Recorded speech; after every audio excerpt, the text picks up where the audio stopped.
How's it? Welcome to Craft Cannabis TV. We're out and about in a place called Oudtshoorn, which is 5 hours out of Cape Town. We've driven up here to visit a cannabis club and to meet Kobus, who runs Grow One Africa, who are helping a lot of cannabis clubs set up at the moment. We are here at the BoomHuis. For those of you who don't understand Afrikaans, boom is tree, which is slang for cannabis, and huis is house. So it is a private cannabis members club in a house. Let's go take a look inside.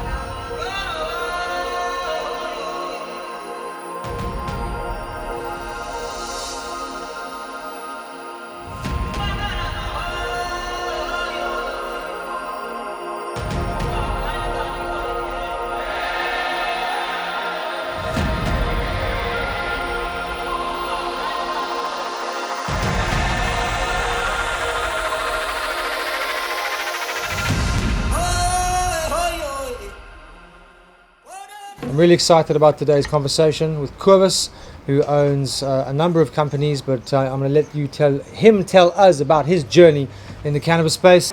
Yeah, well, basically, my wife and I come out of a non-profit background. I've always been doing community projects, focused on permaculture, self-sustainability. Did a bit of training, had a permaculture training farm in the northwest, and then the universe kind of guided us to the South Cape, and we ended up here. And that was basically 6 months or so before decriminalization.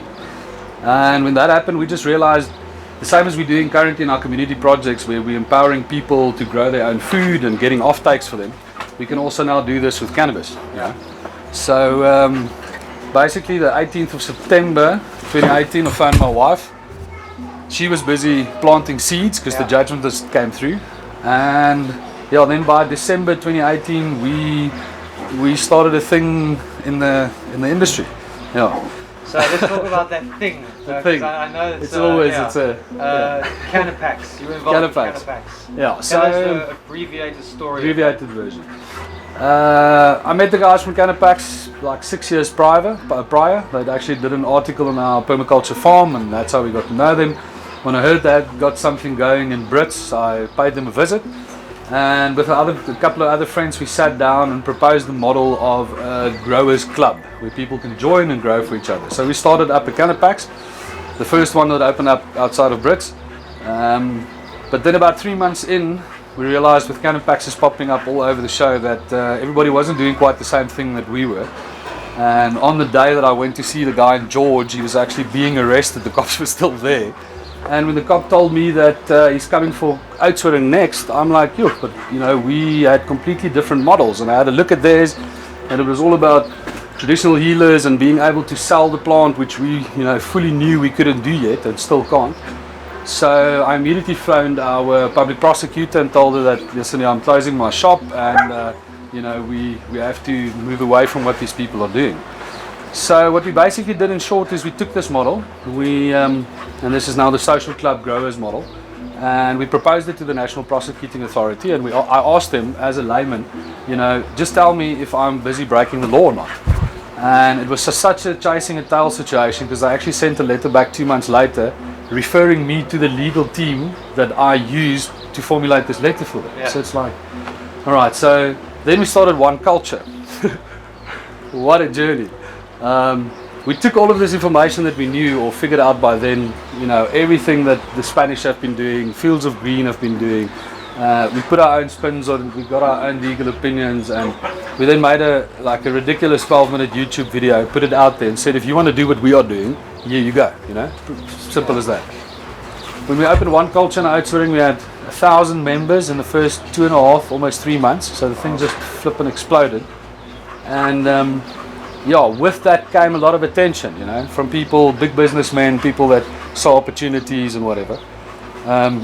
In short, we learned a lot of lessons with One Culture. What happened in the end there is, I actually was in court for it, so there's a lot of legal stuff that might be binding me here.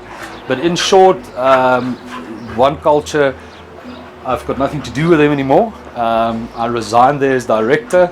And we continued on our own with the BoomHuis, like we were doing prior in Oudtshoorn as an independent social club. Yeah. So all the best to everybody that's in the industry. You know, business is business. Some people know a lot more tricks than I do, but it was tough lessons to learn, but luckily we learned them. So you had a bumpy start. But Bumpy. The sense I get is that, you know, coming from a permaculture background, which the essence of permaculture is really pure, you know, and you've obviously used that and taken those learnings to put into this space as well. Definitely. You know, it's such a lucky thing. Permaculture simplifies it for me so much. You know, if you just look at the ethics, you have to care for people so that those people can nurture the earth, so that we can all share in the surplus that we produce. You know. So why I like it, it's one of the few design sciences where there's some ethics involved, you know, and that's a very important thing, and I think it's lacking in our society at the moment.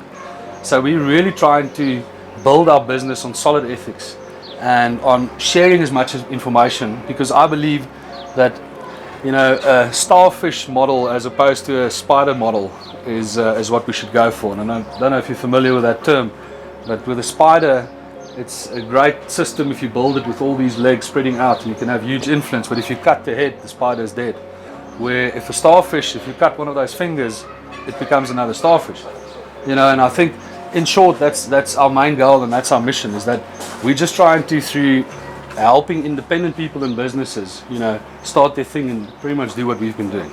Let's talk about where you're at now. So you run an organization called Grow on Africa. I've on the sidelines been watching how you've been operating it. I've been on some of your Zoom calls, and you know, your compliance is like, I must take my hat off to you about your compliance. It's like you are so super strict on that. And one of the things we talk about a lot in the industry is we need to self-regulate. You know, we're already having legal challenges with government, and it's taking time. So the more we self-regulate, the easier it makes for government. Definitely. Just quickly give us some insight into what the organization does. Grow in Africa is my business. I'm the only shareholder and director of it. And we're just a group of friends, virtual assistants and contractors. And what we do is we're proposing standards for the cannabis industry. So what I saw in our journey with the social clubs is that there's no standard to measure yourself against. First of all, the law is a grey area, so you're not sure where you're standing there. But at least what we can comply to are all the rest of the standards. You know, so we started with simple things. If we have a space, it must have a health certificate. You know, and if we start cultivating, we do traceability of it. And over time, this has now progressed, and the group has grown. We have appointed a legal team as well as a financial team and a tech team on retainer that's looking at compliance within the industry and making suggestions to us. And what we're doing now is we're offering services to independent social clubs and their growers, just to get the clubs up to standard, to get their constitutional frameworks in place, and then to help them to set up a cultivation cycle that meets the standards that their members would prefer. So yeah, we're basically a facilitation service, and I've told you earlier that I've never advertised anything. You know, we're not trying to sell anything. It's really literally just grown out of need from what people need to start getting into this industry. Tell us about the club model, how it works. The Constitutional Court said that we've got the right as adults to possess, consume and share cannabis in private. So all a club does is, it's an association of people. They set up a constitution that says how they have to operate, and what they do depending on their own rules is they have members that grow for each other. So in our system, or the system that we propose and the standards, we've got a closed loop system. You have to be a member of a social club in order to grow for that social club. Then you have to make sure that you can lease out a piece of property to another member. You also get employed by that member to grow his plant or her plant for them. So you're always in possession of that plant, and you're merely using a cultivation service of other members. So you get clubs that only operate online. I like it that we've got a social club with an area that you can come to. You've got amenities, you know, you pay a membership fee, so you feel that you belong to something. And then at the club, we've got a sharing station. So as soon as your bud has already been grown, you make it available to other members of the club to share. And that's why if you're a member with a plant in the system, you can come to the club anytime, come and take some, share some of another member's harvest, and then just pay the reimbursement on that. Yeah. Tell us about this space. It's a beautiful space, like just the way you've done it. I can see there's a lot of love and positive energy and creativity put into the space. How did you find the house, and how long did it take you to get it to where it is? Yes, also a crazy ride. We couldn't rent anything in town, so we had to buy. Obviously buy without money. We barefoot hippies, so we don't have credit records and stuff like that. So again, all of the friends pulled together, made a plan. We made an offer to buy the place, and we moved in I think October 2019. It then took about a 4 to 8 week massive renovation process.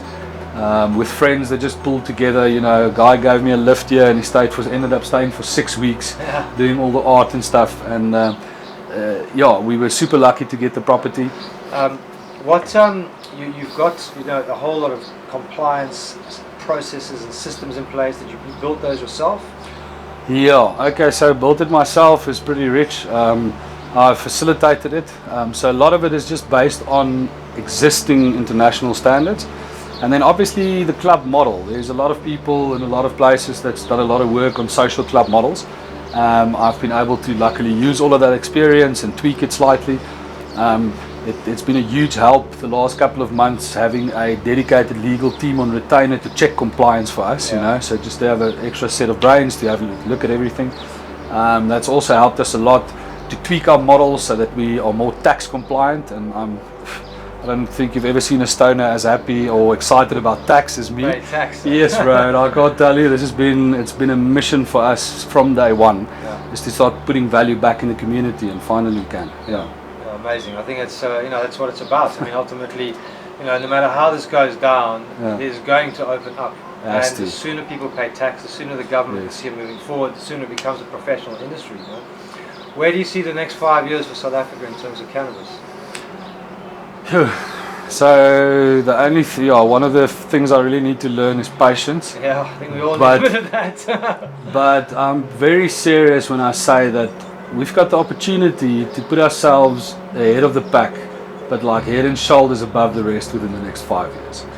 I think legislation as it's playing out now, with government dragging their feet, the club model and communities have at least 2 to 3 years to really build the craft industry, you know, so that when this thing opens up, that we can compete. You know, we don't just want to take part, you know, we want to take over because we can.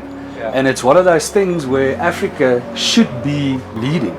So I'm super excited, and if I just can see what happened in the last 2 years, I think 3 to 5 years from now, people are going to start noticing what's happening here. Yeah, I mean, the irony is we, as a nation, we are already known on the global cannabis within the industry for our exports, illegal, our land-raised strains. So we already have the reputation. But I think, what would you say in terms of what the industry needs to happen, to move it forward? As an industry, what do we need to do more of? We need to definitely bridge between all of these license structures and permitted structures and the club models. You know, there needs to be more communication and like kind of overlap, so we can start building the industries. You know, I really see that we need to pay attention to industrialization. So I think even with a new permitted system where it's under agriculture, it makes me very excited, and the club model will definitely look into those kind of permits,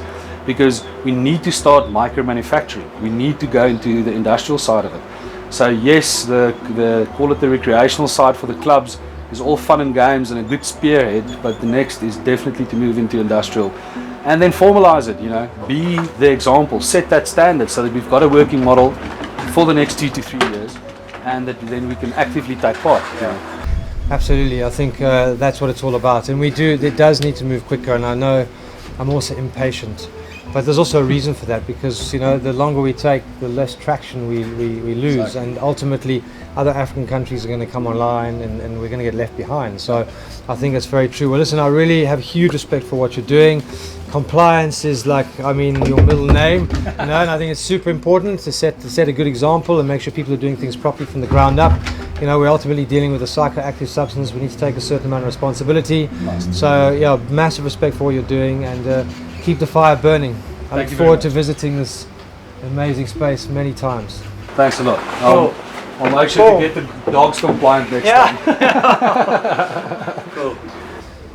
This is Craft Cannabis TV. Please subscribe to our channel here for more on the South African and African cannabis industry. Goodbye.